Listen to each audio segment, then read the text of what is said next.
काले जी, क्या वाकई में ऐसा ही है? क्या उत्तराखंड दोहराने की कोशिश हो रही है? क्या गुजरात यहाँ पर दोहराने की कोशिश हो रही है कि सब बदल डालेंगे?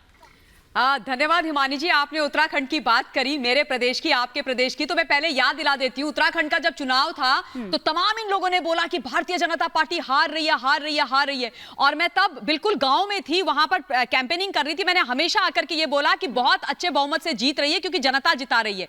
वही होने वाला है मध्य प्रदेश के अंदर, भारी बहुमत से भाजपा की सरकार लौट के आने वाली है। दो तीन चीजें बोलूंगी। अभी मेरे कांग्रेस वाले भाई ने बोला कि हम कमलनाथ जी के चेहरे पर चुनाव लड़ रहे हैं, यानी कि कांग्रेस पार्टी भी कमल पर ही दांव लगा रही है। यानी कि कांग्रेस पार्टी भी चाह रही है कि खिलेगा तो कमल ही, यानी कि कमल खिलेगा, भाजपा जीतेगी और भारत सुदृढ़ होगा। ये तो इन्होंने खुद ही बोल दिया। अब एक दो चीजें और बोल देना चाहती हूँ। देखिए, मैं ग्वालियर में बहुत कमल तो मुरझा गया था सेटिंग करके अभी पिछले कुछ टाइम। ये जो कमल जो खिलता है ना, जिस कमल जो फूल कमल है उसकी बात कर रहे हैं, ये तो वही कमल खिलेगा, ये बोल रहे हैं। ये पिछली बार भी बोल रहे थे कि कमल ही खिलेगा, इस बार भी बोल रहे हैं कमल ही खिलेगा, तो तथास्तु कमल खिलेगा, भाजपा की सरकार आएगी। अब ग्वालियर में मैं बहुत साल रही हूं, चंबल ग्वालियर मैंने देखा है। जहां तक तोमर जी का प्रश्न है, उनको जनता वहां पर बहुत सम्मान देती है, मानती है। तो ये जो 3 मंत्री हैं, उनको जो पार्टी ने अभी निर्णय दे करके उनको फैसला दिया है कि जाइए और वहां से चुनाव लड़िए, तो वो लड़ेंगे और भारी बहुमत से जीत करके आएंगे। अब एक चीज उन्होंने बोला, 2 लोगों की पार्टी,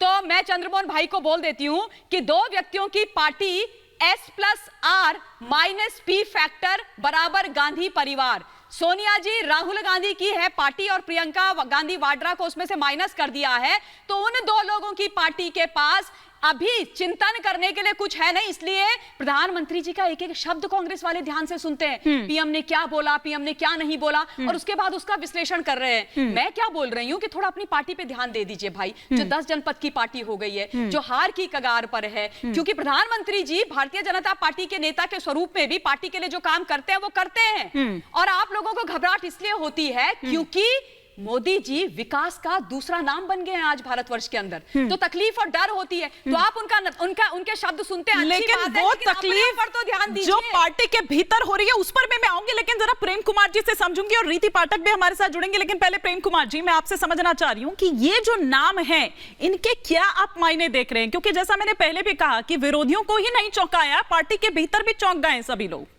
देखिए हिमानी जी, एक पक्ष तो वो है जो राकेश जी बोल रहे हैं, ममता काले जी बोल रहे हैं, बीजेपी बोल रही है कि बीजेपी अपनी पूरी स्ट्रेंथ दिखाना चाह रही है, तो अपने मंत्रियों को चुनाव मैदान में उतार रही है, सांसदों को उतार रही है। लेकिन उसका दूसरा पक्ष जो है वो मैं आपको बताना चाहता हूं। दूसरा पक्ष ये है कि किन को उतार रही है। अभी देखिए, प्रहलाद पटेल जी ने कैबिनेट की बात को ट्वीट कर दिया था, फिर मिटाना पड़ा था। लग रहा था उस समय एक्शन होने वाला है। ये एक्शन है, एक मंत्री को विधानसभा चुनाव लड़ाना, और विधानसभा अगर हार गए तो लोकसभा में तो टिकट मिलने से रहा। तो ये है। इसके बाद सिर्फ प्रहलाद पटेल को छोड़कर बाकी जितने भी मंत्री और सांसद हैं, उनको कहां से लड़ाया जा रहा है? जो कांग्रेस की सीट है, यानी जहां हार उनकी पक्की है, जीत की कोई चांसेस नहीं है। तो आप दूसरा समझ लीजिए, यानी बलि का बकरा बनाना किसी अन्य कारण से। नरेंद्र तोमर जी, जिनके समय में किसान आंदोलन हुआ, पार्टी को बहुत खामियाजा भुगतना पड़ा, बकरा बनाने के उनको भी फिर वो केंद्र से क्यों उठाकर लेकर आए?